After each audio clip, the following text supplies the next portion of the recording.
আমাদের ভিডিওটা কেটে গেছিলো। আমার হাজব্যান্ডের কল আসে, কলটা ধরার কারণে ভিডিওটা কেটে যায়, মাংস রান্নার আর কি। তো এটা কষানোর সময় একটা ভিডিও ক্লিপ নিয়েছিলাম, সেটা আমার হাত লাগে আর কি নষ্ট হয়ে যায়। আমি যে কী করতেছি আজকে আমি বুঝতে পারছি না, মাত্র নষ্ট হলো। তো ভাবলাম কি আর করব, এ পর্যায়ে একটা ভিডিও নিই। তো এখন আমি মাংস কষানোর পরে এটাতে পানি দিয়ে দিচ্ছি আর কি। এটা শুকায় গেলে পরে এটাতে গরম মশলার গুঁড়া দিয়ে নামাই নেব। আমার অনেক খারাপ লাগছে যে সবগুলো ভিডিও কেটে যাচ্ছে। আমি ফার্স্ট টাইম এটা রান্না করছি, কষানোর সময় আম্মুকে দিছিলাম যে এটার লবণ বা ঝাল ঠিক আছে কিনা। উনি বলল অনেক ভালো লাগছে নাকি তার কাছে। তো আলহামদুলিল্লাহ যে ভালো হয়েছে।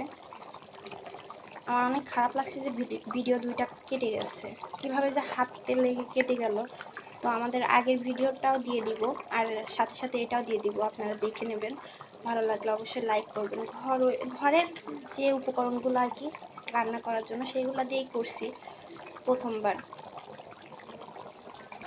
মাংসটা শুকায় এ পর্যায়ে আসার পরে খুব বেশি পরিমাণে ঝোলটা নেই, যেহেতু আমরা ভাত দিয়ে মাংসটা খাবো, তো এইটুকু না রাখলেও হয় না আর কি। তো এই পর্যায়ে এসে আমি গরম মশলার গুঁড়া দিয়ে দিচ্ছি।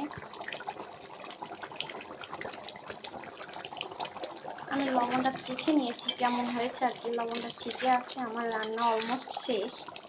তো আম্মু তো রিভিউ দিল বেশ ভালোই হয়েছে। এখন জানি না কেমন হয়েছে, মুখের এক্সপ্রেশন দেখে তো মনে হলো ভালোই হয়েছে। আমি চেষ্টা করেছি, আমার সর্বোচ্চ দিয়ে আমি চেষ্টা করেছি। তো আপনারা জানাবেন রান্নাটা কেমন হতে পারে। আর আমার ভুল হলে পরে অবশ্যই কমেন্টে জানাই দিবেন যে কোথায় ভুল হয়েছে আর কি। এই যে গাইস আমাদের ফাইনাল লুক, মনে হচ্ছে তো লোভনীয় হয়েছে। আপনারা জানাবেন কেমন হতে পারে। আমি আজকের মতো ভিডিওটা এখানেই শেষ করছি।